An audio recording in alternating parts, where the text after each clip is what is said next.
If you weren't coaching football, or before you got into coaching football, was winning the Indy 500 the creme de la creme prior to the Super Bowl for Harbaugh? Winning the...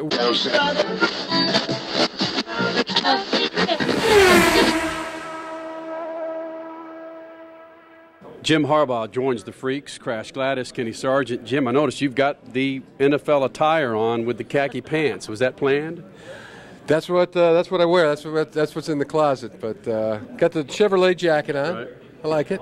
And I heard you during an interview say coaching for 3.5 hours is like a root canal.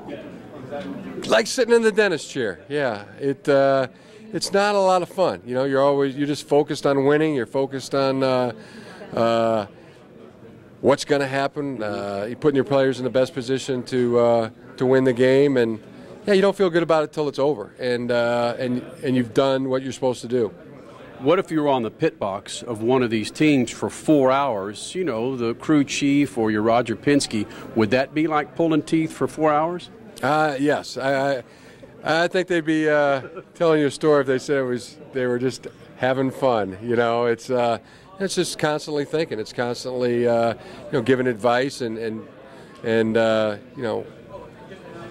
figuring out the risk of we do this. What happens? You don't do that. Mm-hmm. It's a bit of a chess match for those men sitting on that box down there, and they got to think ahead. Mm-hmm. So it's a lot of strain. Of course, we are here for the 97th Indianapolis 500, and I think I also heard you saying something else earlier. What is this? The pregame of the Super Bowl versus the start of the Indy 500? What's better to you? I've always thought the most exciting thing in sports is the start of the Indianapolis 500.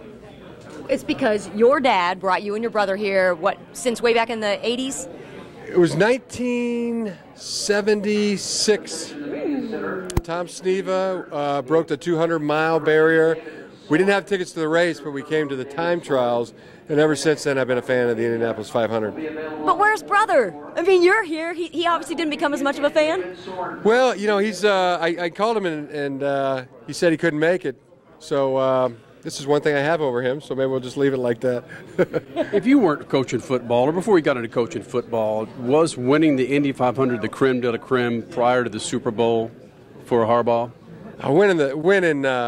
Winning football, because we're in football. That's who we are. That's the cause. We support the San Francisco 49ers, and winning the Super Bowl that's the ultimate goal. Mm-hmm. But it's also getting better today. Being better today than we were yesterday. Being better tomorrow than we were today. And our football team is working, around every day of the year to get that accomplished. Last question. Some people say there's a wussification in motorsports. You guys in football, you're at each other. If you're mad, we can tell.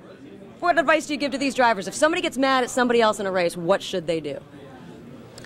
Make cool-headed decisions. That's what these guys have to do.